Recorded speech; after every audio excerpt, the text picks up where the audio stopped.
আপনার কি ধারণা সব কুকুর সাঁতার জানে? অনেকেই মনে করেন সব কুকুরই স্বাভাবিকভাবে সাঁতার জানে, কিন্তু এটি আসলে একটা ভুল ধারণা।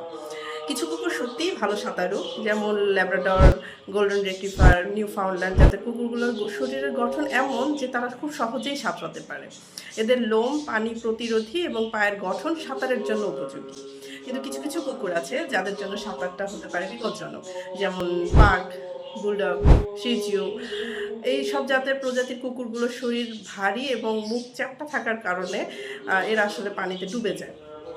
এদের অনেকেরই আসলে সাঁতার কাটতে তারা পারে না বা খুব কষ্ট করে কিছুক্ষণ ভেসে থাকে। তাহলে আপনি কি করবেন কুকুরকে পানিতে নামানোর আগে?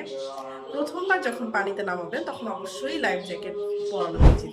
আর হঠাৎ করে গভীর পানিতে আসলে তাদেরকে ছেড়ে দেওয়া যাবে না, ধাপে ধাপে তাদেরকে শেখাতে হবে। আর সব কুকুরই যে পানিতে স্বাচ্ছন্দ্য বোধ করবে সেটাও কিন্তু নয়, যদি তারা ভয় পায় জোর করা উচিত না। তো সংক্ষেপে এটাই বলবো যে সব কুকুর সাঁতার জানে না, কিছু কুকুর ভালো সাঁতারু হলেও কিছু কুকুরের শরীরের গঠন পানিতে টিকে থাকার জন্য উপযুক্ত নয়। তাই নিজের কুকুরের শারীরিক বৈশিষ্ট্য বুঝে তবেই তাকে পানির কাছে নিয়ে যান।